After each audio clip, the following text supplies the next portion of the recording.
आज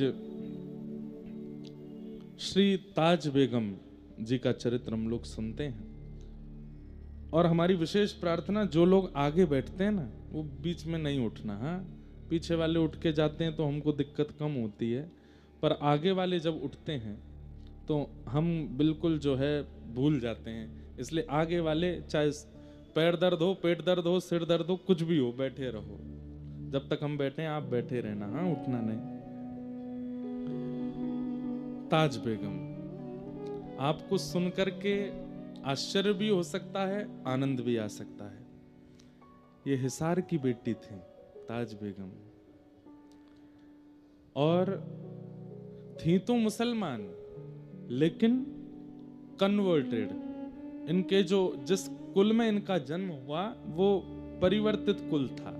पहले हिंदू थे, बाद में ये मुगल जब आए ना, वैसे मेरी बात पर हो सकता है कि लोग बाग डिबेट करने लगे या कुछ भी उल्टा सीधा बोले, लेकिन कोई हमें भय नहीं। भारत में लगभग जितने मुसलमान हैं वो सब पहले हिंदू ही थे। लगभग जितने भी हैं उन सबका परिवर्तन कराया गया। उनके पूर्वज निकाले जाएं तो वो हिंदू ही निकलेंगे। कोई डर से किए गए, कोई लोभ से कराए गए, ऐसे जानबूझ करके कई लोगों को परिवर्तित किया गया। तो उन्हीं में से एक कयाम खानी, उस समय के मुस्लिम परंपरा थी कयाम खानी, उसमें इनका जन्म हुआ था ताज बेगम का। इनके पूर्वज हिसार के ही थे। और वो हिसार के कैसे हुए? तो करमचंद चौहान नाम के एक राजपूत थे, करमचंद्र चौहान। बहुत ध्यान से सुनिएगा सब लोग। तो करमचंद्र चौहान जी जो थे, एक बार मुगलों का आक्रमण हुआ, इनका पूरा परिवार मार दिया गया। ये छोटे से थे और तब फिरोज तुगलक था जो दिल्ली के शासन पर बैठा था। उसने इनका पूरा परिवार मार दिया और ये छोटी अवस्था के थे। तो प्राचीन काल में मुगल जब आक्रमण करते थे तो बड़े बड़े हिंदुओं को, राजाओं को मारते। उनके छोटे बालक अगर मिल जाते तो उनको मारते नहीं, उनका धर्मांतरण करके अपने उसमें ले लेते थे।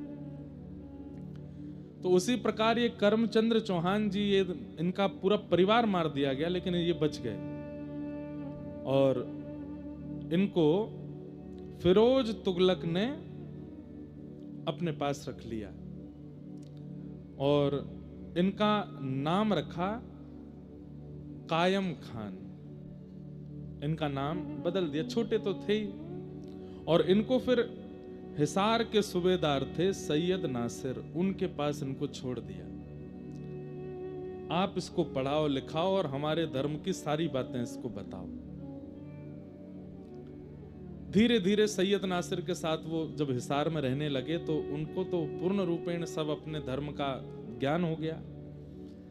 उम्र बढ़ने लगी, जो जो उनके नियम होते हैं वो सब वो करने लगे।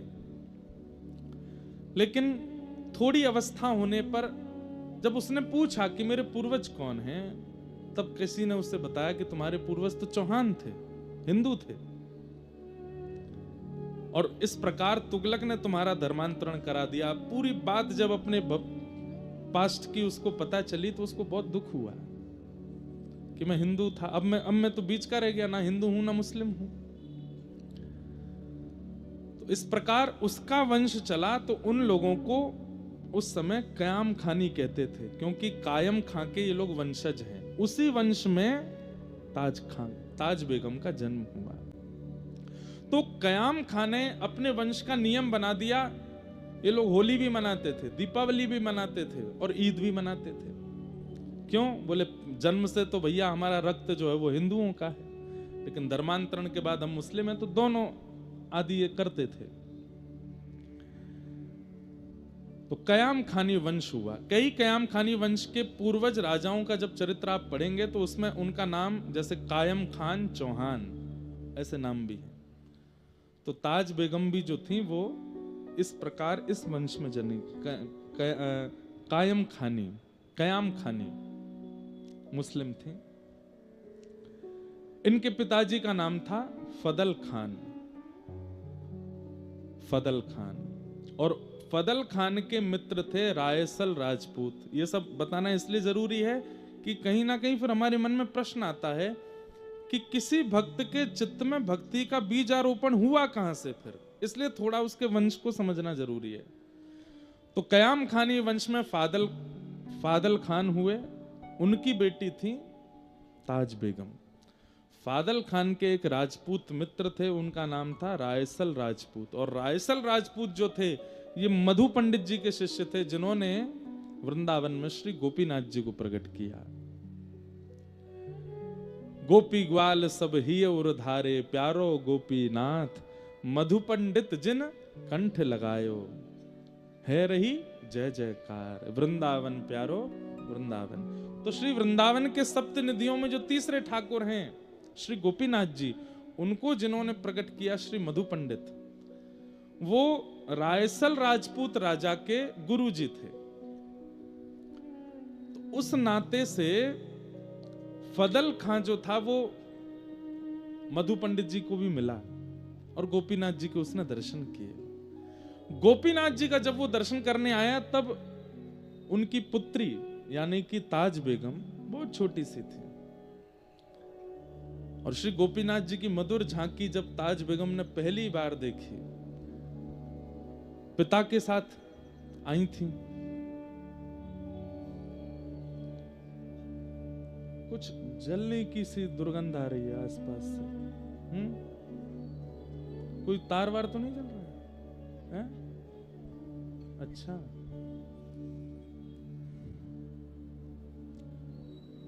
तो क्या बता रहे थे हम?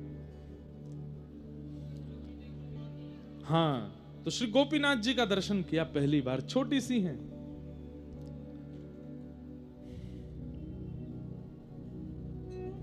तो बड़ी असहनीय दुर्गंध है, क्या है? कुछ जल रहा है क्या आसपास पीछे?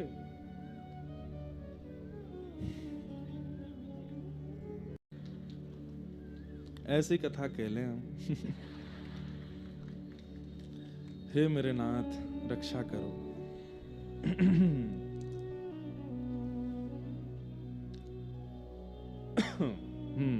क्या बता रहा था मैं? हाँ, बहुत ज्यादा खान खान चर्चा हो गई ना।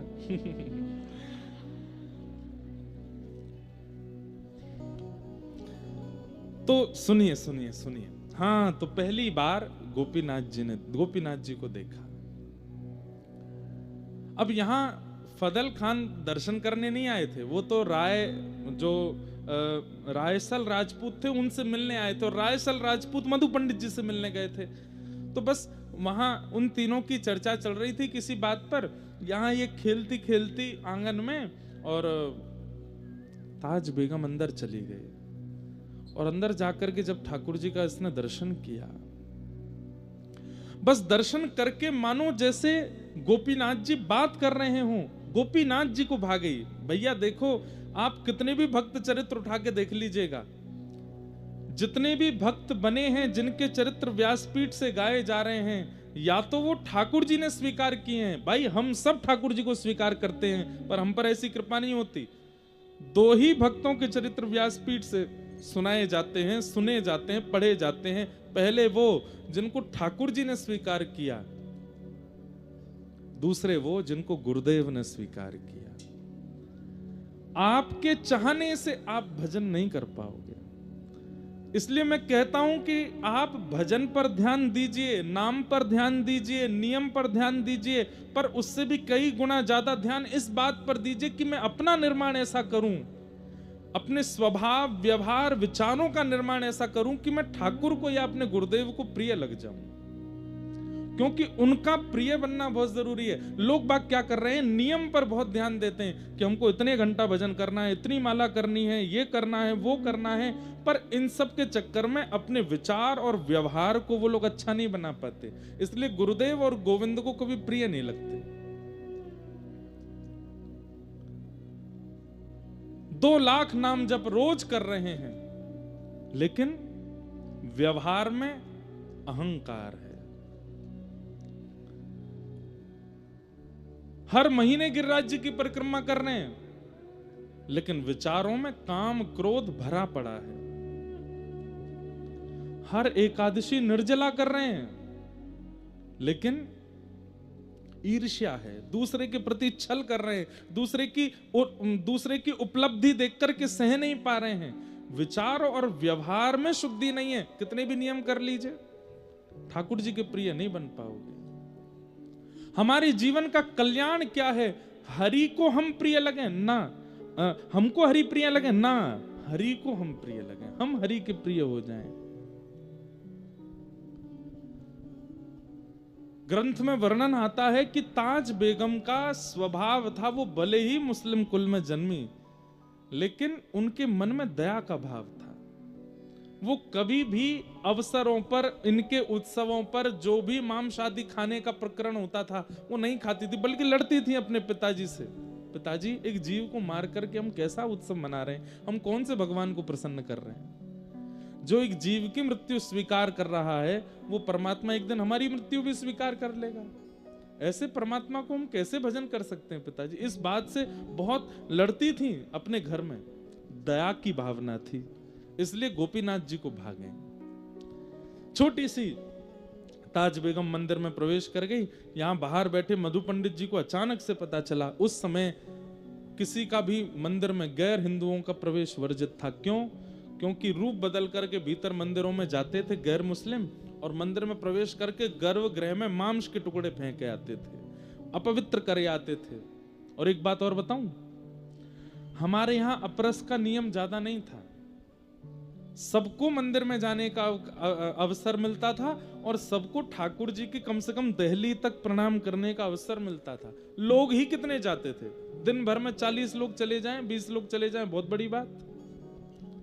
सबको ठाकुर जी की दहली तक, कहीं कहीं तो ठाकुर जी के चरण छूने तक का अधिकार था। मुगलों के बाद जब अपवित्रता इन्होंने फैलानी प्रारंभ की, तब अपरस की स्थिति, सबको नीचे ही रुकना है, ऊपर कोई नहीं आएगा, पुजारी जी को कोई नहीं छुएगा, ऊपर कोई नहीं, ये सब नियम बन गए।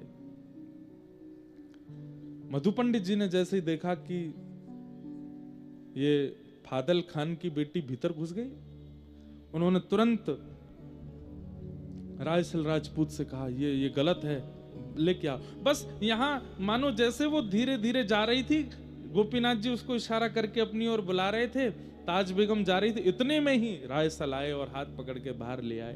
वो कहती रही कि वो मुझसे कुछ कह रहे थे, वहां कोई है अंदर, लेकिन किसी ने उनकी नहीं सुनी, ले गए। ये प्रथम बार मिलन हुआ ताज बेगम का ठाकुर जी से, बस एक अनुभूति जैसी हुई। उसके बाद धीरे धीरे ताज बेगम बड़ी हुई, मदरसों में जाके पढ़ती थी, अपने धर्म के ही सब चीजें वो सीखने लगी, करने लगी, धीरे धीरे सब उनका हुआ, बड़ी हुई।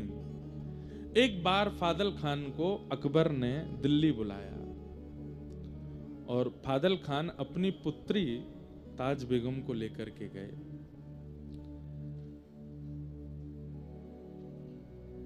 जैसे ही सभा में ताज बेगम पर अकबर की दृष्टि पड़ी, और वो जिस काम से बुलाया था वो काम वाम तो सब भूल गए। उसने फादल खान से कहा, हम तुम्हारे सब काम करवाएंगे, जो तुम कहोगे सब कर लेंगे, तुम्हारी जो जो हिसार में तुम चीजें चाहते हो, ये करवाना है वो करवाना है, और भी तुम्हारा सब हम करने को तैयार हैं, पर बदले में हमें कुछ चाहिए। बोले क्या? तुम्हारी पुत्री को हम अपनी बेगम बनाना चाहते हैं। फादल खान सुन करके बहुत चक्का रह गया। बोले कि महाराज, आप मेरी पुत्री से विवाह करेंगे? बोले हाँ। उसके लिए तो मानो जैसे परमात्मा प्रकट होके बोल रहे हो कि अपनी पुत्री मुझे दे दो, अकबर कह रहा है। फादल खान बोले कि मौलवी से दिन निकलवाने की भी जरूरत नहीं महाराज, जिस दिन आप कहो तब ब्याह कर दूंगा। और बादशाह अकबर ने ताज बेगम के साथ विवाह किया। सुंदर तो वो बहुत थी, और बादशाह लोग यही देखते थे, इसके अलावा उनका कोई, उनकी तो अनेक पत्नियां होती थी। ताज बेगम के साथ विवाह कर लिया। लेकिन अकबर के यहां 3 कृष्ण प्रेमी थे जिनका संग ताज बेगम को मिला। पहला जोधाबाई, जो कि अकबर की राजपूताना एक पुत्री हैं, जो कि श्री कृष्ण का भजन करती ही थी, जोधाबाई। दूसरी थी बीरबल की बेटी शोभावती, जो अकबर के महामंत्री बीरबल हैं, उनकी बेटी शोभावती ये गुसाई श्री विठलनाथ जी की शिष्या थी, जिन्होंने श्रीनाथ जी को प्रकट किया। ऐसे श्रीमद वल्लभाचार्य जी महाराज के पुत्र हुए गुसाई विठलनाथ जी, उनकी शिष्या थी बीरबल की पुत्री शोभावती। ये जोधाबाई की सेवा में रहती थी, ठाकुर जी की सेवा में। और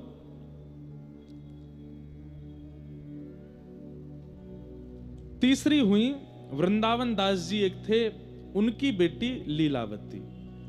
ये तीन अकबर के महल में कृष्ण भक्ता थीं, और ये पूरे महल के सब कार्यों से बस छुप छुपा करके एकांत में तीनों इकट्ठी होती थीं।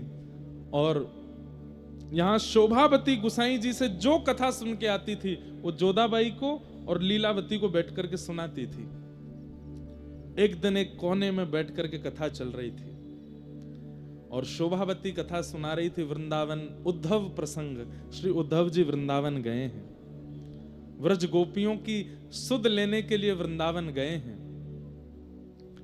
और बस वही प्रसंग कहते कहते नंद बाबा की स्थिति, यशोदा मैया की स्थिति, गोपियों की स्थिति, सखाओं की स्थिति, वृंदावन की स्थिति, यमुना जी की स्थिति कहते कहते श्री किशोरी जी की स्थिति जब कहने लगे, जोधाबाई और लीलावती तो मानो जैसे रो रो करके बेहाल हो रही थीं। और उसी समय ताज बेगम नई नई आई है, महल देख रही थी, पूरा घूम रही थी, एक एक कोने देख रही थी। ताज बेगम वहां पहुंच जाती है, और वहां पहुंच करके चुपके से देखती है कि ये सब रुदन क्यों कर रहे हैं, इनके रुदन का कारण क्या है। और बैठी बैठी बस वो बाहर से सुनने लगी कि क्या बात है। और शोभावती के मुख से, जब किशोरी जी के मुख से गाया गया भ्रमर गीत, मधुपक तब बंधो मास्पृशांग्रिम सपत्न्या कुछ विलुलित माला कुंकुमश्मश्रुभिर्न बहतु मधुपति स्तन्मानिनी नाम प्रसादम यदु सदसि विडम्ब्यम यस्य दूतस्त्वमित्रिक। श्री किशोरी जी उद्धव जी से कह रही हैं, अरे उद्धव, उद्धव को नहीं कह रही हैं, एक भौरे से कह रही हैं, अरे भौरे, तू एक पुष्प से रस लेता है और उस पुष्प से रस लेने के बाद फिर उस पुष्प को छोड़ के दूसरे पुष्प पर चला जाता है, दूसरे पुष्प का रस लेता है, वहां से फिर तीसरे पुष्प पर चला जाता है। तू एक पुष्प का कभी नहीं रहता, तू अनेकों का रहता है। ऐसे ही तेरे जैसा दिखने वाला वो कृष्ण है। हम ब्रज की सब गोपियों के मध्य में रास रचाया, हम सबसे प्रेम की डोर बांधी, और अब हमें छोड़ के मथुरा चला गया। तुझ में और उसमें कोई अंतर नहीं है, तुम एक से ही हो। क्या बिगाड़ा था शूर्पणखा ने त्रेता युग में, जब ये कृष्ण राम बने थे, तब विवाह करने के लिए इनके सामने आई थी, उसके नाक कान काट दिए। अरे इनकी शरण में आने वालों के साथ ही ऐसा ही व्यवहार करते हैं। किशोरी जी उस भ्रमर को डांट रही हैं, और सब सखियां बैठ के सुन रही हैं। ये कथा शोभावती सुना रही है जोधाबाई और लीलावती को, और बाहर बैठी बैठी सुन रही हैं ताज बेगम। जैसे जैसे वो कृष्ण नाम बोलती हैं, तैसे तैसे मानो ताज बेगम के पूरे शरीर में जैसे कोई स्फूर्ति जैसी आ जाती हो। अचानक से कृष्ण कृष्ण कृष्ण कहते जब किशोरी जी आर्तनाद करने लगी, रुदन करने लगी, और ये बात जब शोभावती सुना रही थी, तो मानो जैसे बाहर बैठी हुई ताज बेगम का मन स्थिति ऐसी विचलित होने लगी। तभी वहां पास में रखे किसी वस्तु का स्पर्श हुआ, जोर की आवाज हुई, भीतर का जो ध्यान था वो टूट गया। उठ करके लीलावती बाहर गई तो देखा वहां पर मूर्छा अवस्था में पड़ी है ताज बेगम। तीनों उसको लेकर के भीतर आए। शोभावती बोली, ये स्थिति तो किसी अत्यंत प्रेमी की होती है।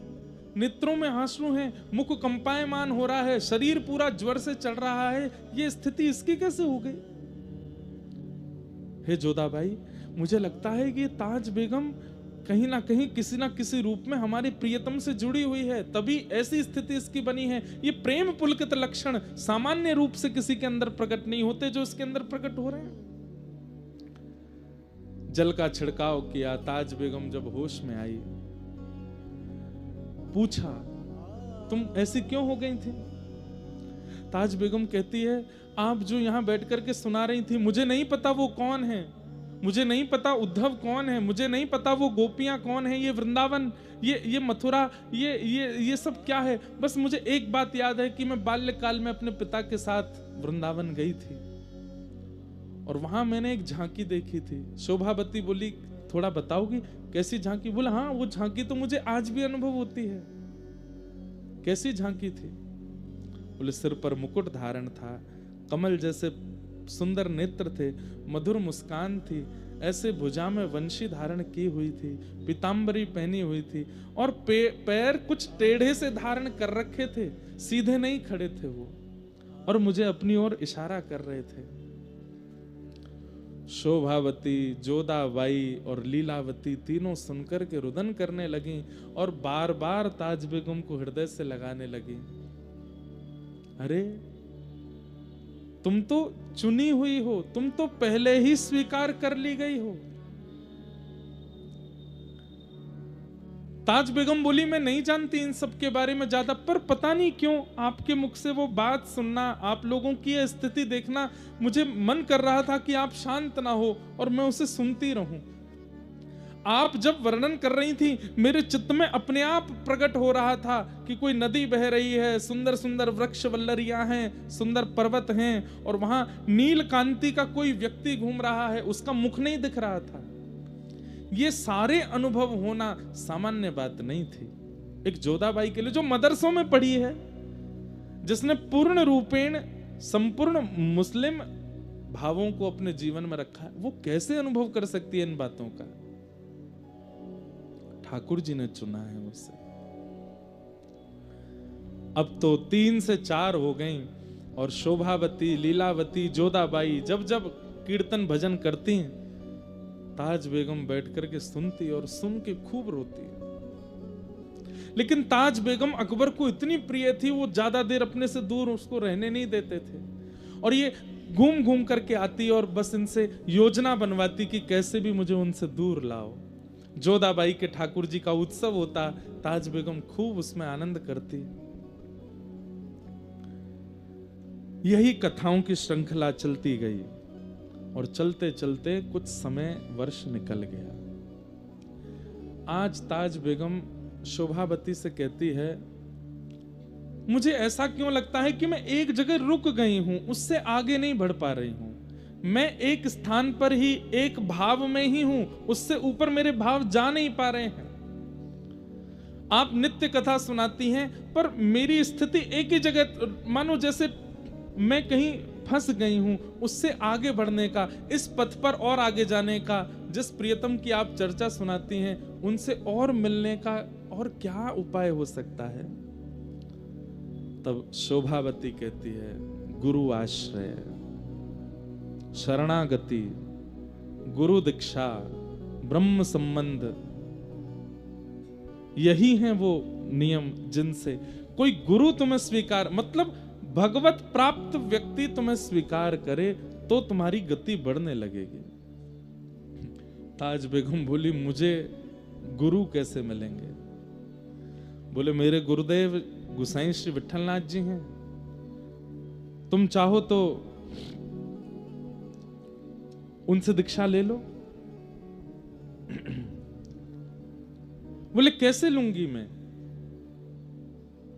मुझे कभी बादशाह जाने नहीं देंगे, और बादशाह आप लोग जानते हैं कि वो 24 घंटे मेरी पहरेदारी सी करते रहते हैं, पूछते रहते हैं कहां है ताज, कहां है ताज, कहां है। उन्हें 24 घंटे मैं चाहिए हूं।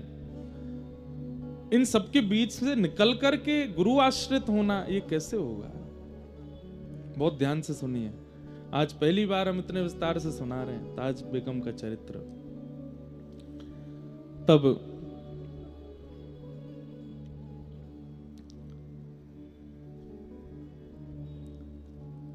लीलावती शोभावती ने कहा पत्र लिखो और पत्र में गुरुदेव से ही पूछो कि इसका समाधान कैसे हो।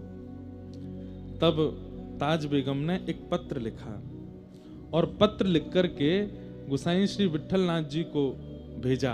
उस पत्र में लिखा कि मैं ऐसे ऐसे, ताज बेगम मेरा नाम है, मैं अकबर की पत्नी हूं, मेरे लिए बहुत दुष्कर है कृष्ण भक्ति करना, पर मैं फिर भी करती हूं, मुझे क्या क्या अनुभव होते हैं वो सब लिखा। अंत में कहा गुरुदेव मैं बस आपकी दीक्षा ग्रहण करना चाहती हूं, उसके लिए मुझे मेरे पति को अपने वश में करना है, उनको वश में करने के लिए कोई टोना टोटका बताओ।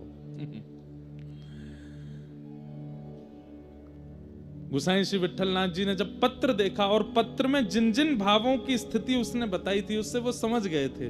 बोले इसने नहीं चुना है ठाकुर जी को, ठाकुर जी ने चुना है इसे। बंधुओं, महीने 2 महीने में अधिकतर वृंदावन के स्वप्न आना, बार बार यमुना जी का दर्शन होना, बार बार वृंदावन रज की स्मृति होना, बार बार व्रजवासी और ब्रज के रसिक संतों का स्वप्न में आना, अनायास ही बिना किसी प्रयोजन किसी प्रयास के व्रज से कोई सामग्री घर आ जाना। और जब जब आप अपना फोन भी देखो या कुछ भी, मतलब ये कोई कोइंसिडेंस जैसा हो कि जब जब आप कुछ भी आधुनिक यंत्र भी खोलते हैं तो कोई व्रज की चर्चा या व्रज का भाव ही सुनाई देता है। और इसमें सबसे विशेष है कि स्वप्नावस्था, आपकी निद्रा अवस्था में व्रज बार बार आपके चित्त में आता है, तो कहीं ना कहीं गुरु या गोविंद के द्वारा आप स्वीकार किए जा चुके हो, ये उसका प्रमाण है।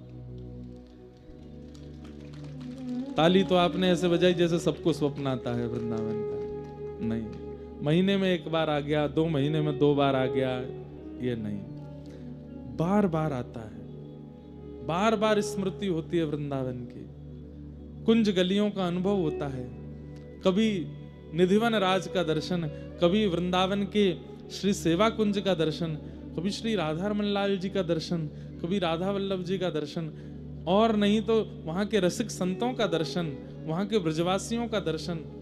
और वृंदावन भी आज वाला वृंदावन नहीं, या वो वाला वृंदावन नहीं जो आप पहले देख करके आए हो, भीड़ भाड़ है, लोग बाग मार काट मची है दर्शन की, नहीं।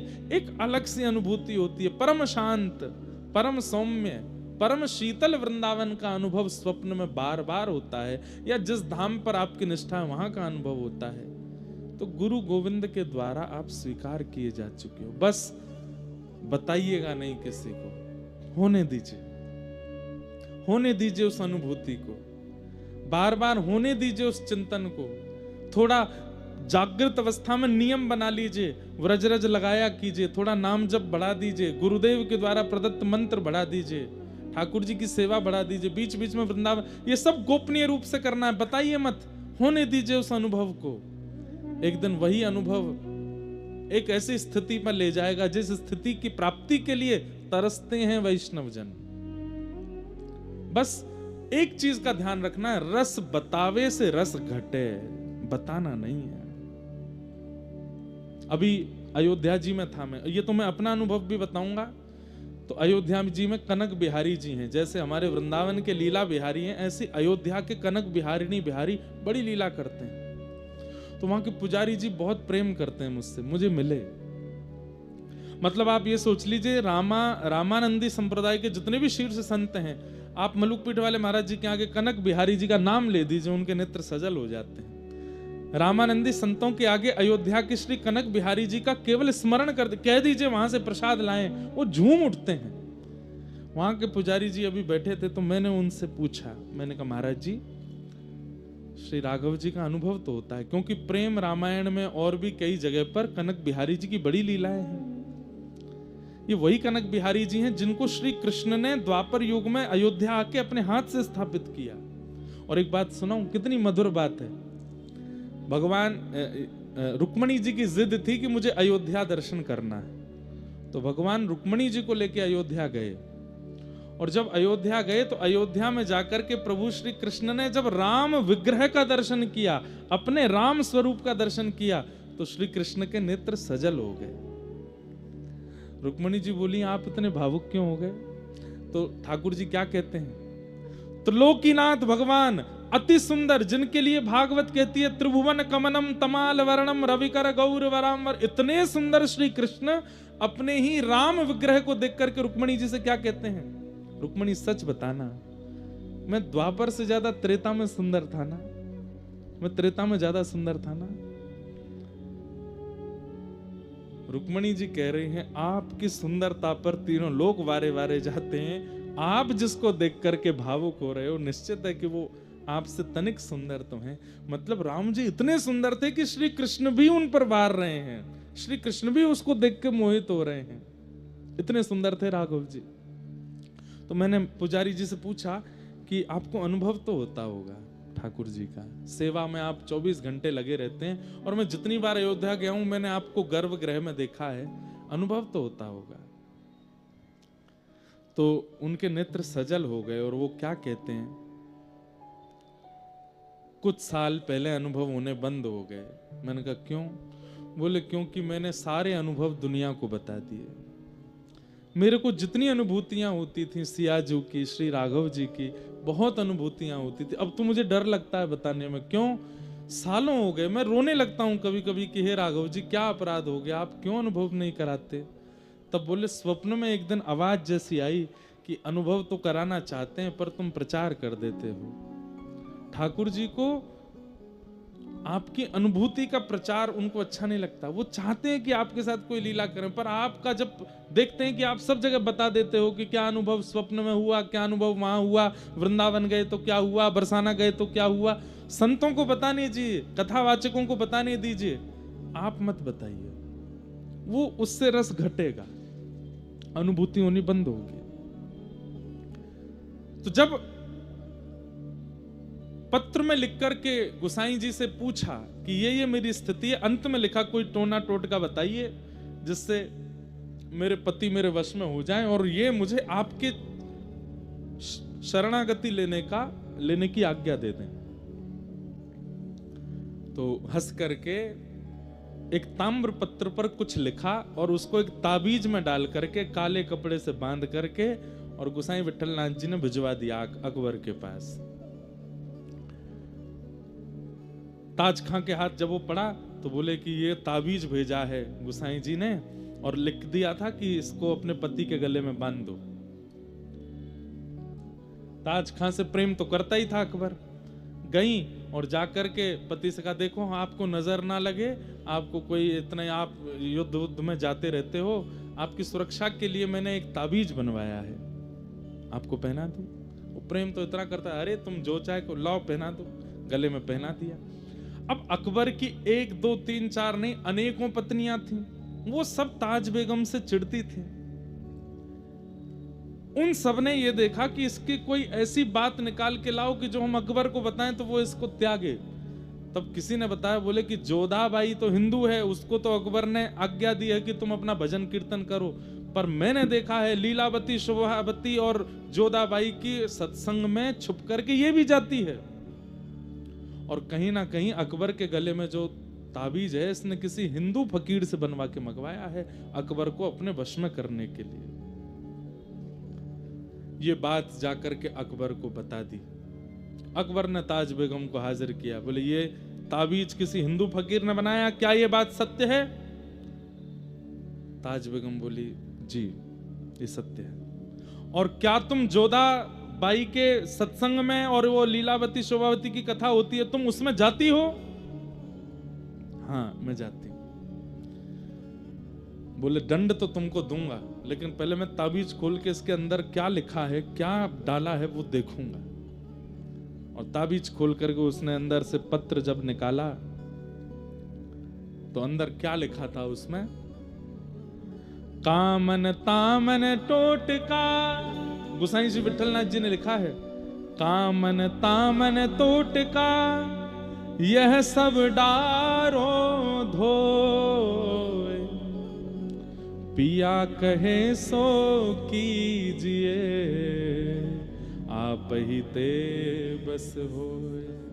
क्या लिखा था कि ये कामन तामन टोटका टोना आदि इन सबको छोड़ो, तुम्हारा पति जो कहे वो करो, उसी में तुम्हारी भलाई है। ये लिखा था उसने। ये पढ़ करके अकबर तो बड़ा खुश हुआ, बोले फकीर तो बहुत अच्छे हैं, इन्होंने तो स्पष्ट लिख दिया है कि ये टोना टोटका वगैरह इन पे भरोसा मत करो, पिया कहे सो कीजिए, आप ही बस हो। मेरा मन हो रहा है, अरे ये ताबीज तो बहुत अच्छा है, ये ताबीज तो तुम सब इसकी शिकायत, तुम सबको भी ऐसे ताबीज बनवाना चाहिए, पिया कहे सो कीजिए। गुरु कृपा कैसे होती है? मेरा मन हो रहा है इनसे मिलने का कि कौन है ये फकीर, कौन है?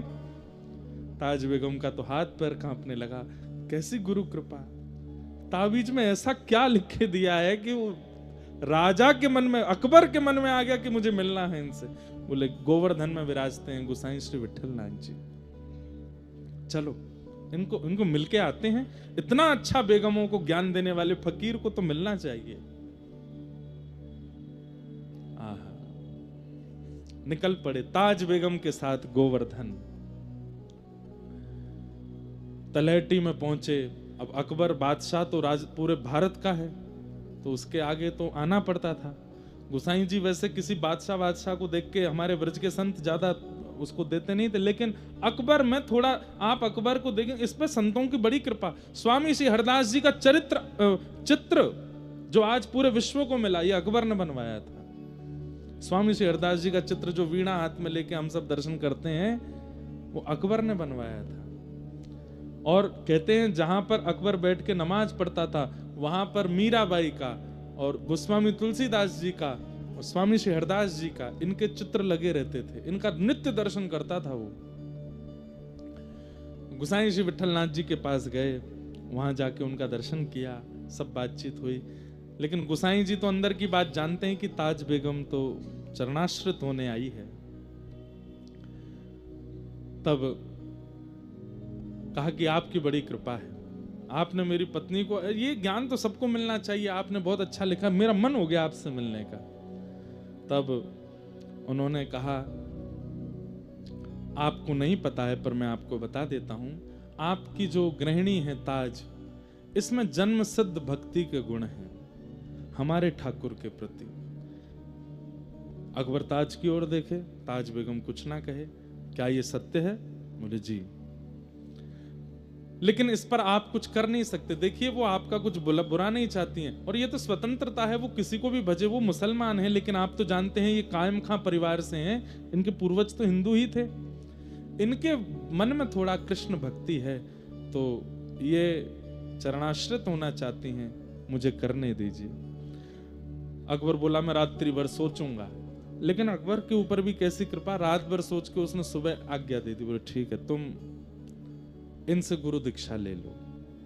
और आज वो नाच रही हैं, नृत्य कर रही हैं गोवर्धन की तलहटी में।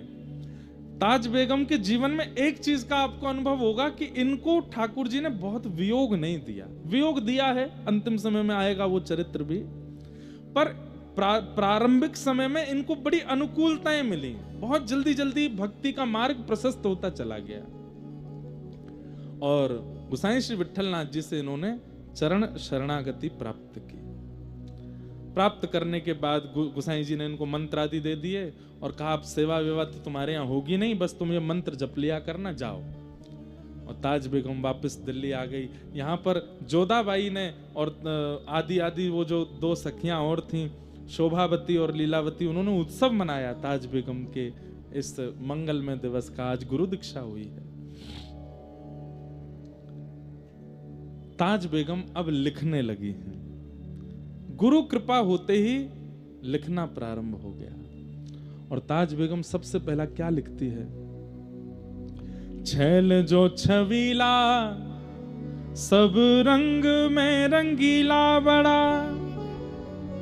छैल जो छवीला सब रंग में रंगीला बड़ा, चित्त का अड़ीला कहू देव तो सुन्यारा है। माल गल सोहे नाक मोती सेत जो है कान, कुंडल मन मोहे लाल मुकुट सिर धारा है। दुष्ट जन मारे सब संत जो उबारे ताज, चित्त में निहारे प्रण प्रीत करवारा है। नंदजू को प्यारा जिन कंस को पछाड़ा, वह वृंदावन वारा कृष्ण साहिब हमारा है। वह वृंदावन वारा कृष्ण साहिब हमारा है। और ताज बेगम लिखती हैं और सुनकर के जोधाबाई आदि सब निहाल हो जाती है। एक बात तो मैं कहता हूं बंधुओं, जो पाएगा वो गाएगा, वो बिना गाए रह नहीं सकता। और पाए बिना गा रहा है, बिना पाए ही गा रहा है, तो इसका मतलब पाने वाला है। गा रहा है तो इसका मतलब पाने वाला है।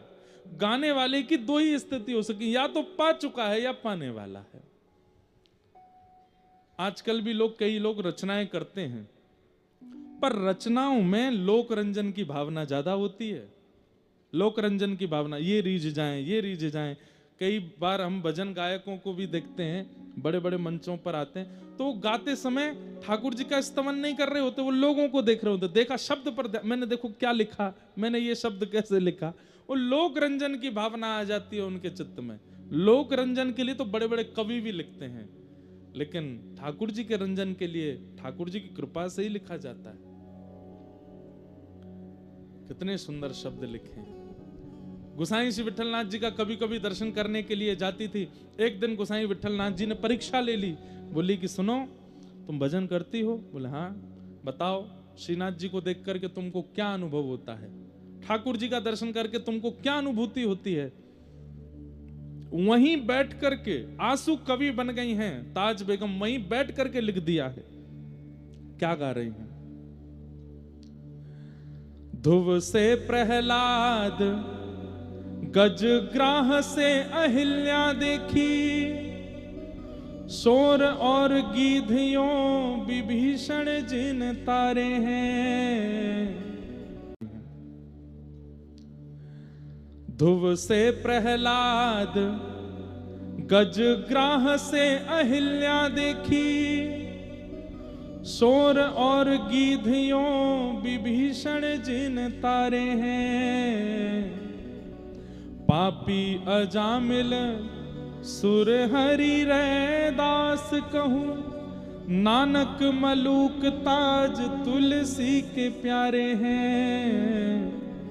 धनी नाम देव दादू सदना कसाई जान, गणिका कबीर मीरा सेन उर धारे हैं। जगत को जीवन जहान बीच नाम सुनो, राधा के वल्लभ कृष्ण वल्लभ हमारे हैं। राधा के वल्लभ कृष्ण वल्लभ हमारे। हे नाथ, हे गुरुदेव, मुझे इनके प्रति वल्लभ की स्थिति होती है। राधा के वल्लभ ये हैं और हमारे वल्लभ कृष्ण हैं। मुझे इनमें ऐसा लगता है कि ये मेरे प्रियतम हैं। अच्छा, एक बात और स्पष्ट कर दूं, गोसाई विठलनाथ जी मंदिर में नहीं ले जाते ताज बेगम को, बाहर मिलते हैं मंदिर से। और ताज बेगम भी साजवाज के साथ आती है। भाई रानी है, लेकिन वह भी इतनी मर्यादा जानती है, कभी नहीं कहती कि मुझे अंदर ले चलो। बाहर ही बैठ के मिलते हैं गोसाई जी उससे। एक खिड़की है, वहां से दर्शन करती है। आज गुरुदेव से कहती है, अब मैं रह नहीं पा रही हूं दिल्ली में, मैं क्या करूं? बार बार मेरे प्राण निकलने को होते हैं। मुझे वृंदावन चाहिए, मुझे व्रज चाहिए, मैं यहां से दूर नहीं रह पाऊंगी। गोसाई जी ने कुछ नियम बताए, बोले इनका पालन किया करो। अब यहां अकबर को भी अनुभूति हो रही है कि धीरे धीरे धीरे धीरे ताज बेगम जो है ये हमारे वश में नहीं है। इसकी स्थिति अब ऐसी होती जा रही है कि वो दिखने लगी है। 4-5 मौलवियों ने आकर के अकबर से कह दिया, अकबर हमने महल में सुना है कि एक हिंदुवानी आपकी मुगलानी जो है वो हिंदुवानियों का प्रचार करती है, वहाँ हमने सुना है विट्ठलनाथ जी से दीक्षा लेके आई है, ऐसा ऐसा कुछ। तो अकबर कहते नहीं नहीं ऐसा कुछ नहीं। बोले अगर ऐसा है तो ये आपकी राजगद्दी के लिए बहुत घातक है। अगर ये बात पूरे भारत के मुसलमानों को पता चलेगी तो आपके प्रति श्रद्धा खत्म हो जाएगी। अकबर को लगने लगा कि जोधाबाई तक तो ठीक है, लेकिन ताज बेगम की खबर अगर बाहर फैल गई कि वो कृष्ण भजन करती है, कथा सुनती है, तो मेरे प्रति अश्रद्धा हो जाएगी। तो एक दिन ताज बेगम से बोलते हैं, देखो तुम बार बार वृंदावन मत जाया करो। ताज बेगम बोली, देखिए मैं वृंदावन के बिना रह नहीं सकती, अब मैं वृंदावन के बिना रह नहीं सकती, अब मुझे जाना है और मैं आपसे प्रार्थना कर रही हूं, मुझे रोकिए मत, नहीं तो मेरा देह रह जाएगा, प्राण निकल जाएंगे। मैं बस आपसे एक ही चीज मांगी, हर महीने मुझे वृंदावन जाने दिया कीजिए, मैं वृंदावन के बिना अब रह नहीं सकती।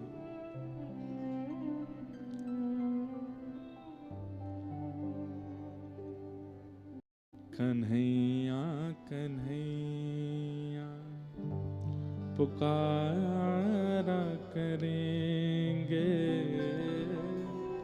लताओं में ब्रज की गुजारा करेंगे। कन्हैया कन्हैया पुकारा करेंगे, लताओं में ब्रज की गुजारा करेंगे। ओ जो रूठेंगे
वृंदावन वृंदावन वृंदावन रहो रे,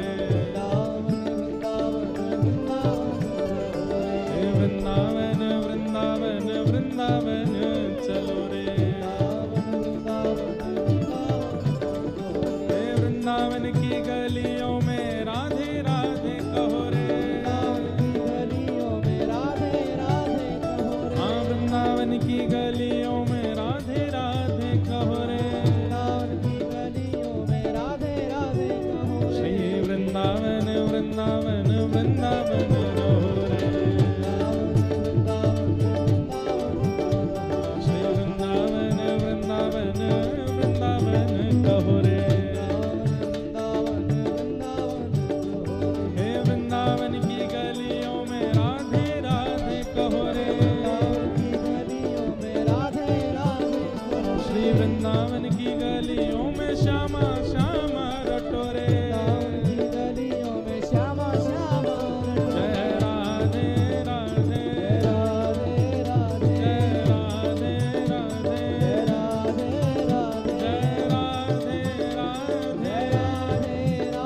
श्री राधे राधे, हमें श्याम से मिला दे, वृंदावन में बसा दे, श्री राधे राधे, जय राधे राधे, श्री राधे राधे, जय राधे राधे, जय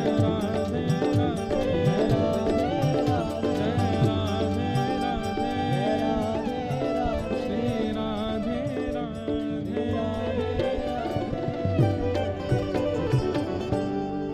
उन्हें प्रेम डोरी से हम बांध लेंगे, उन्हें प्रेम डोरी से हम बांध लेंगे, ओ फिर वो कहाँ भाग जाया करेंगे, फिर वो कहाँ भाग जाया करेंगे, कन्हैया कन्हैया पुकारा करेंगे, लताओं में ब्रज की गुजारा करेंगे, कन्हैया कन्हैया बैठ जाओ। पुकारा करेंगे, लताओं में ब्रज की गुजारा और करेंगे। ताज बेगम की स्थिति देख करके अकबर ने ये निर्णय ले लिया कि बाकी सब मेरी पत्नियां तो दिल्ली रहेंगी, ताज को मैं आगरा के किले में रखूंगा, और ताज बेगम को लेकर के आगरा चले गए ताकि बाकी मुसलमानों की नजरों से ये दूर रहे, क्योंकि जिस स्थिति में जा चुकी है वहां से निकल नहीं पाएगी, और वहां से वृंदावन भी पास है, जब इसका मन होगा चली जाया करेगी। कुछ दिन अकबर पास रहे, फिर अकबर बोले अब देवी मुझे काम है, मैं जा रहा हूँ वापस दिल्ली, तुम यहीं रहो, ये पूरा महल तुम्हारा, जब मन किया करे वृंदावन चली जाया करो। ऐसे अनुकूल पति मिलना भी बहुत मुश्किल है, और वो भी अकबर जैसा पति ऐसा मिल गया। ये भी विठलनाथ जी ने कुछ जादू किया होगा जरूरी अकबर पे, तो वो ऐसा हो गया। और ताज बेगम अब वृंदावन जाती हैं, लेकिन मंदिरों में प्रवेश नहीं है, बाहर से ही प्रणाम कर लेती हैं। कभी इस मंदिर का, अब पहले बड़ा दलबल चलता था, धीरे धीरे उस दलबल को कम कर दिया, कुछ कम कर दिए, सैनिक कम कर दी, कुछ पालकियां कम कर दी, हाथी घोड़े कम कर दिए।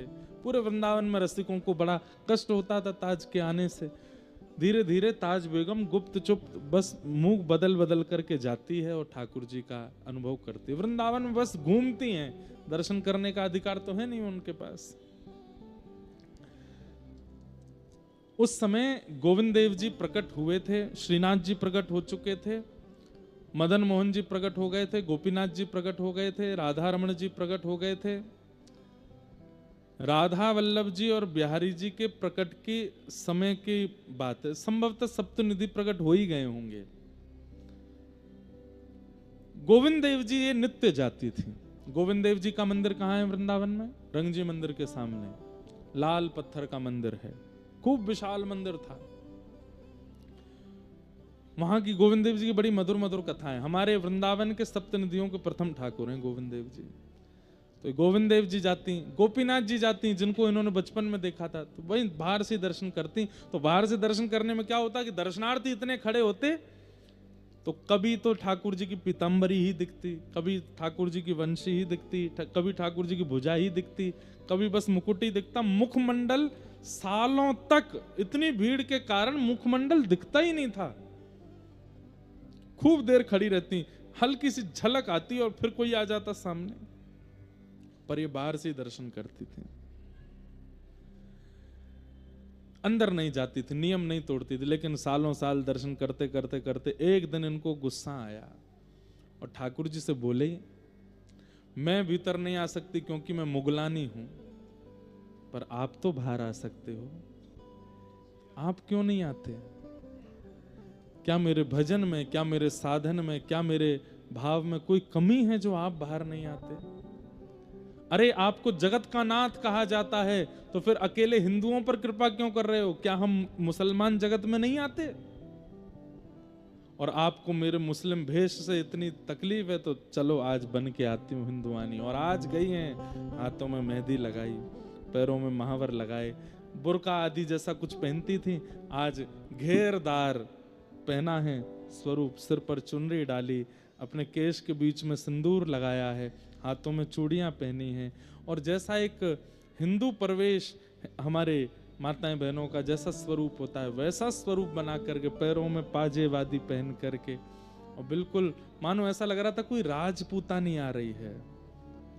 आज श्रृंगार करके आई और गोविंद देव जी के सामने खड़े होकर के ताज बेगम ने एक पद गाया, सुनो दिल जाने मेरे दिल की कहानी, सुनो दिल जानी मेरे दिल की कहानी, तेरे हाथ हूँ बिकानी, तेरे हाथ हूँ बिकानी, बदनाम भी सहूंगी, सुनो दिल जानी मेरे दिल की कहानी। शब्दों में थोड़े उर्दू शब्द हो सकते हैं क्योंकि मुसलमान ही हैं। देव पूजा ठानी में नवाज हूँ भुलानी, तजे कलमा कुरान तेरे गुणन गहूंगी मैं। क्या देखना चाहते हैं आप? गोपियां आई थी, मैंने सुना था लीलावती जब कथा सुनाती थी दिल्ली में, वो कहती थी कि जब गोपियां सब छोड़ करके आपकी शरण में आई, आप उनसे भी पूछ रहे थे कि क्यों चली आई हो। तब गोपियों ने कहा था, मयिवम विभोर हति भवान गदितुम नृशंसम संत्यज्य सर्व विषयाम स्तवपाद मूलम। हम सब छोड़ के आपकी शरण में आई हैं क्योंकि आप ही कहते हैं प्रेम गली अति सांकरी तामे दो ना समाये। जिस हृदय में आप बसते हैं उस हृदय में कुछ और नहीं होना चाहिए, इसलिए सब छोड़ करके गोपियां गई थी आपके पास। मैं भी सब छोड़ के आई हूं, सब छोड़ दिया मैंने। देव पूजा ठानी, आप, मैंने सुना कि शंकर जी पर जल चढ़ाने से आप प्राप्त होते हो, तो मैं शिव जी का आराधन करने जाती हूँ। मैंने सुना यमुना स्नान से आप मिलते हो, तो मैं यमुना स्नान करती हूँ। मैंने सुना गले में कंठी माला पहनने से आप मिलते हो, मैं गहने नहीं पहनती, पूरे गले में कंठी माला पहन के रहती हूँ। कैसे भी मिलो तो सही। देव पूजा ठानी मैं नवाज हूँ भुलानी, तजे कलमा कुरान तेरे गुणन गहूंगी मैं। सुनो दिल जानी मेरे दिल की कहानी, तेरे हाथ हूँ बिकानी, तेरे हाथ हूँ बिकानी, बदनाम भी सहूंगी, सुनो दिल जानी। अगर आपको लगता है कि मैं आगरा में रहती हूं इसलिए आप मुझे नहीं मिल रहे, तो चलो ब्रजवास कर लूंगी। वृंदावन के बाहर सीमा पर एक निवास बना लिया, वहां रहने लगी। उसके बाद फिर 1 वर्ष प्रतीक्षा करी कि मैं भीतर नहीं आ सकती, लेकिन आप तो आ सकते हो बाहर। नहीं आए ठाकुर जी। फिर एक दिन श्रृंगार करके आई, फिर रोने लगी सामने आके। और क्या कह रहे हैं? सांवला सलोना सिर ताज सिर कूले दिए, तेरे नेह दाग में निदाग हो रहूंगी मैं। सुनो दिल जानी मेरे दिल की कहानी, तेरे हाथ हूँ बिकानी, तेरे हाथ हूँ बिकानी, बदनाम भी सहूंगी। सुनो दिल जानी। नंद के कुमार हे कुमार, हे कुमार,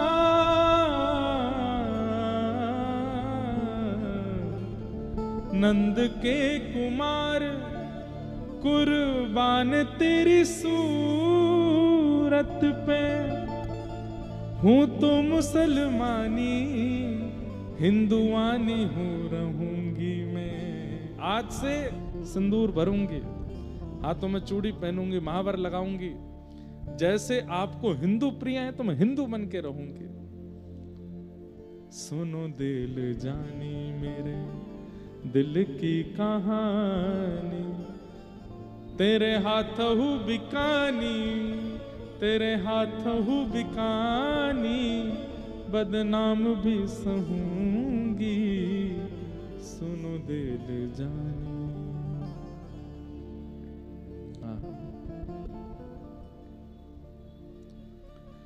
कहत सहजादी ठाकुर कभी सौंपेज कर, वृंदावन छोड़ अब कितहु न जाऊंगी। सुनो दिल जानी मेरे दिल की कहानी। सालों साल रोज जाती हैं गोविंद देव जी और यही पद गाती हैं गोविंद देव जी के सामने बैठ के। देखती हूं आप हटीले हो तो मैं आपसे ज्यादा हटीली हूं, कब तक नहीं आओगे बाहर मुझसे मिलने। दर्शन बंद होने के बाद ताज बेगम निकल जाती थी, कोई संत महापुरुष कोई सत्संग कर रहे होते तो वहां बैठ के सुनती थी। भोजन पानी त्याग दिया है कि नहीं मिलेंगे तो फिर अन्न ग्रहण नहीं करूंगी। मैं मंदिर की पवित्रता देख के भीतर नहीं आऊंगी, पर आपको बाहर आना पड़ेगा, मेरी जिद है अब। तभी एक दिन अचानक से मानो ताज बेगम को रात्रि यमुना पुलिन पर जिस कुटिया में रहती थी वहां पड़े पड़े स्मरण हुआ कि अरे लीलावती ने कथा में सुनाया था कि सब ब्रज गोपिकाएं अपने घर छोड़ करके जब इनसे मिलने के लिए गई तो ये मिले और उनके साथ रास किया और फिर अंतर्ध्यान हो गए। और अंतर्ध्यान होने के बाद जैसी अभी मेरी स्थिति है, मैं पेड़ों से बात करने लगती हूँ, मैं यमुना जी से बात करने लगती हूँ, मैं जल थल किसी का विचार ना करके सबको चैतन्य मान के चर्चा करती हूँ, सबसे पूछती हूँ कहाँ मिलेंगे श्याम सुंदर। यही स्थिति तो गोपियों की हुई थी। फिर क्या किया था उन गोपियों ने, क्या बताया था लीलावती ने? अरे उसने बताया था यमुना तट पर श्री किशोरी जी की शरण ग्रहण की थी और किशोरी जी की शरण ग्रहण करने पर गोपी गीत गाया था। और तब श्याम सुंदर ताशाम आविर्भूत सौरी स्मयमाय मुखाम्बुज पीतांबर दरश रघवी साक्षान मनमत प्रकट हो गए थे ठाकुर जी। अरे मैं किशोरी जी के पास तो गई ही नहीं अभी तक। तब ताज बेगम बरसाना जाती है और श्री जी के महल पर नहीं चढ़ती है, बस नीचे से ही पुकार रही है श्री जी को, नीचे से ही शिकायतें कर रही है। मैंने सब छोड़ दिया, सब त्याग दिया, देखिए ना आपके वल्लभ कितना सताते हैं हमें। हे किशोरी जी, आपकी कहानी लेकर के, आपकी आशा लेकर के आज फिर जा रही हूं, कह दो, समझा दो इन्हें, मिले मुझसे। बंदी बनूंगी राधा रानी महारानी जो की,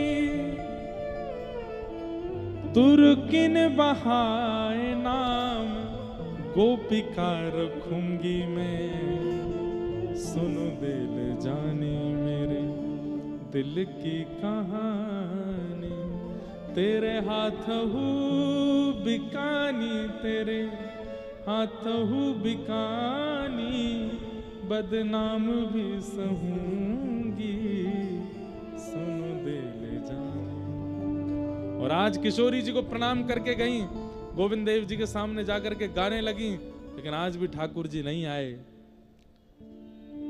रोती बिलखती चली गई अपनी कुटिया में। आज 4-5 दिन हो गए, कुछ खाया पिया नहीं है, और बस अब सोच लिया अब इनके पास भी नहीं जाऊंगी। किशोरी जी भी इनसे ही मिल गई हैं, वो भी कोई कृपा नहीं कर रही हैं, और पड़ी पड़ी बस बोली अब बस यहीं प्राण त्याग दूंगी, अपने इस देह को अंत कर दूंगी। और सुन लो हे गोविंद देव, सुन लो मेरी बात, तुमसे कह करके जा रही हूं, यहीं यमुना जी के तट पर वृंदावन में तुम्हारा दर्शन करते हुए आज प्राण त्याग दूंगी मैं अपने। इस जन्म में नहीं मिलोगे तो अंत में आपका स्मरण करते हुए, वृंदावन का स्मरण करते हुए, यमुना जी का स्मरण करते हुए जब प्राण त्यागूंगी तो अगले जन्म में वृंदावन वासिनी बन करके आऊंगी, फिर तुम्हें प्राप्त करूंगी, छोड़ूंगी नहीं। एक बार आ गई हूं शरण में, अब नहीं छोड़ूंगी। शायद मेरे मुसलमान होने से ही तुमको दिक्कत है, तो मैं ब्रजवासिनी बन करके आऊंगी। बस इसी विरह में यमुना जी और सबसे प्रार्थना कर रही हूं, मेरे प्राण ले जाओ, अब नहीं जीवित रहना।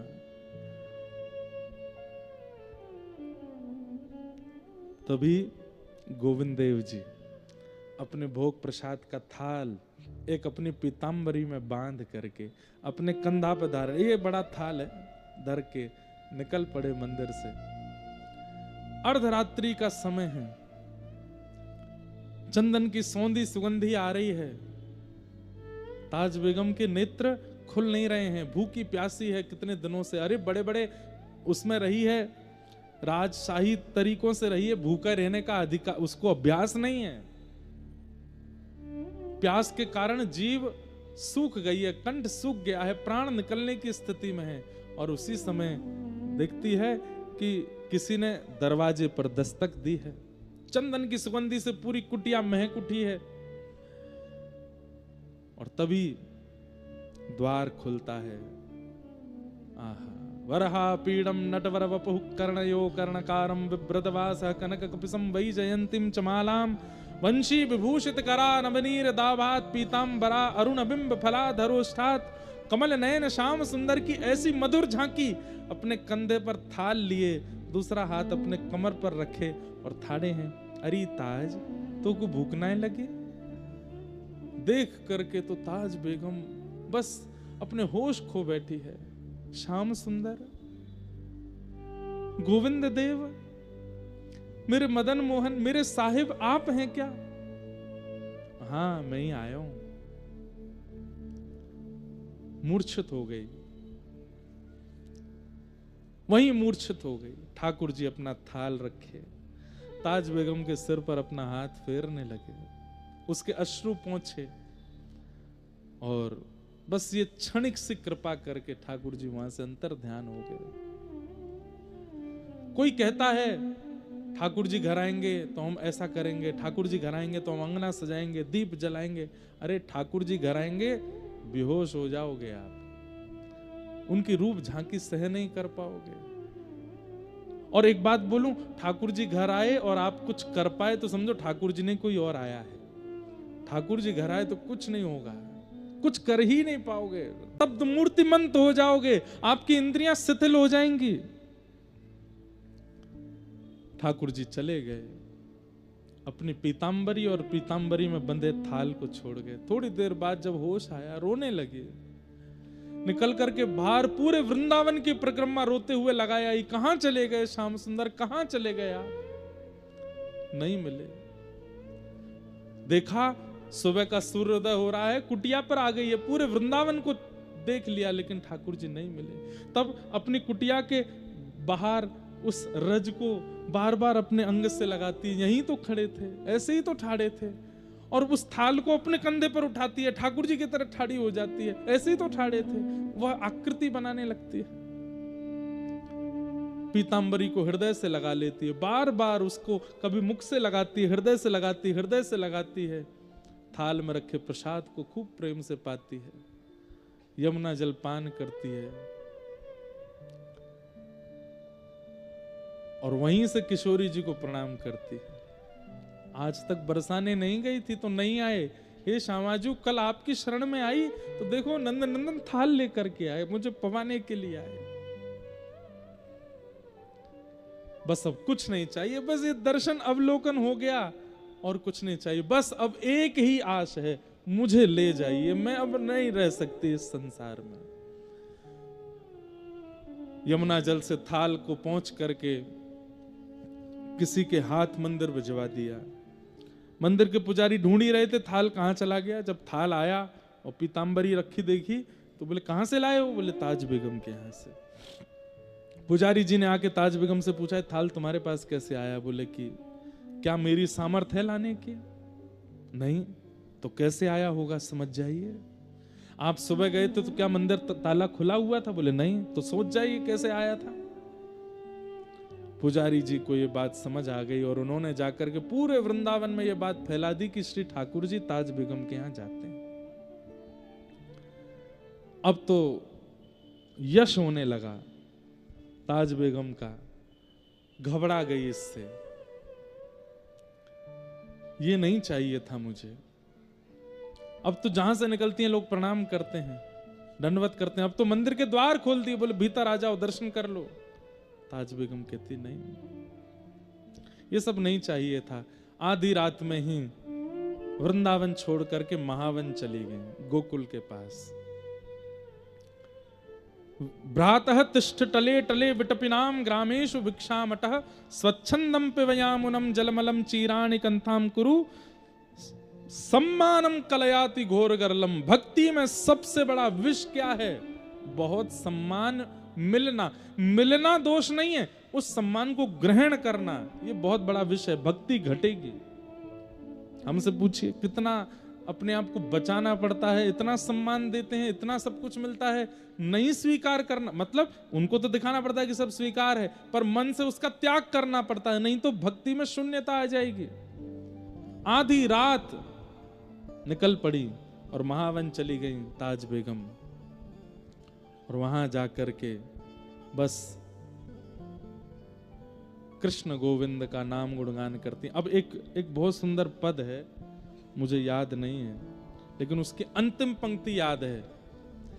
अब ताज बेगम बहुत सुंदर सुंदर पद रचना करने लगी है। अब हिंदी भाषा में करने लगी है, हिंदी से भी ब्रज भाषा में करने लगी। अब उर्दू शब्दों का प्रयोग नहीं करती है।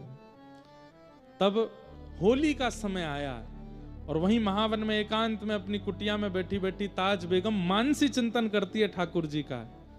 और तब धमार का पद उन्होंने गाया, जो आज भी श्रीनाथ जी में धमार जब होली के पद आते हैं तो वो पद गाया जाता है। बहुरी ढप बाज रहे, इस प्रकार से वो पद है ताज बेगम का। तो उस पद की रचना कर रही थी ताज बेगम, और उस पद में सब वर्णन कर रही थी, कैसे रंग उड़ रहे हैं, कैसे वीर उड़ रहे हैं, कैसे सब गोपियां रंग खेल रही हैं, नंद बाबा की स्थिति, यशोदा मैया की स्थिति, ग्वाल बालों की स्थिति और सब गायों की स्थिति, व्रज का पूरा वर्णन करते हुए इतते आई कुंवर राधिका उतते कुंवर कन्हाई। और जैसे ही कुंवर कन्हाई का वर्णन किया, ठाकुर जी की झांकी देखी, अचानक से वो बस देखती जा रही हैं, लिखती जा रही हैं। अचानक से ठाकुर जी फेंट में गुलाल भर के लाए थे और अचानक से रंग रंगित ठाकुर जी फेंट के गुलाल को अपने कंधा पे धारण करके, और वही मुद्रा जो पहली बार ताज बेगम ने देखी थी, हाथ में थाल है और एक हाथ कमर पर है, मंद मुस्का के पूछ रहे हैं तो भूख ना लगी। बस वही झांकी पुनः ठाकुर जी ने प्रकट कर दी मानसी में। और यहाँ पद लिख रही हैं, वो पद लिखते लिखते अचानक रुक गई। अब इस रूप का कैसे वर्णन करूं? ठाकुर जी मंद मंद देख रहे हैं। तभी ताज बेगम को दिखाई देता है कि उस होली में ताज भी खड़ी है, और ताज का हाथ जाकर के ठाकुर जी ने पकड़ा, ला करके होली के भीतर जैसे ही प्रविष्ट कराया है, ताज बेगम के प्राण वहीं छूट गए। आधा ही पद लिख पाई हैं, पूरा नहीं हो पाया था। वहीं बस कलम रखी रह गई ताज बेगम की। आज भी वो पद गाया जाता है, उस पद की रचना पूरी नहीं हुई थी, थोड़ी सी रह गई थी। तो बोले फिर क्या हुआ? उस दिन पूरे व्रजमंडल ने एक आकाशवाणी सुनी। ताज बेगम के प्राण निकलते ही अंतिम पंक्ति जो थी वो ठाकुर जी ने लिखी, निरतत आवत ताज के प्रभु गावत गीत धमार। और ये आकाशवाणी में सबने सुना, जो ताज बेगम की स्थिति को जानते थे, ताज बेगम की कुटिया के आसपास ही रहते थे, उन्होंने जब ये आकाशवाणी सुनी, इतने मधुर स्वर में कोई बोले हैं, निरतत आवत ताज के प्रभु गावत गीत धमार। जैसे ही भीतर प्रवेश करके देखा किसी सज्जन ने, तो देखा ताज बेगम मूर्छा अवस्था में पड़ी हैं। नब्ज देखी, श्वास देखी तो प्राण जा चुके हैं। हाथ में कलम थी और एक पद रचना हो रही थी। पद की ओर देखा तो उसमें पूरा पद था और अंतिम पंक्ति लिख रही थी निरतत आवत, बस इसके आगे नहीं लिख पाई थी। तब उन्होंने नेत्रों में आंसू भराए। ठाकुर जी ने आकाशवाणी करके पद को पूरा किया, निरतत आवत ताज के प्रभु गावत गीत धमार। और श्री ताज बेगम को ठाकुर जी अपनी नित्य लीला में प्रवेश कराकर, आज भी ताज बेगम की समाधि है महावन में। बड़े बड़े सिद्ध लोग जाते हैं और वहां जाके श्री ताज बेगम जी को प्रणाम करते हैं। ऐसी ताज बेगम जिन्होंने ठाकुर जी को प्रियतम मान करके, उनके प्रति पति भाव रख के, इतने विपरीत परिस्थिति परिवार में जन्म लेकर के भी लेकिन विश्वास अटल करके ठाकुर जी को स्वीकार। मैं फिर कहूंगा, आप अपने व्यवहार स्वभाव का निर्माण अच्छा कर लीजिए। आप ठाकुर जी को नहीं स्वीकार करो, ठाकुर जी आपको स्वीकार करेंगे। आप तो केवल अपने स्वभाव का निर्माण, विचारों का निर्माण, व्यवहार का निर्माण अच्छा करो, ठाकुर जी आपको स्वीकार करेंगे। ये बात निश्चित है।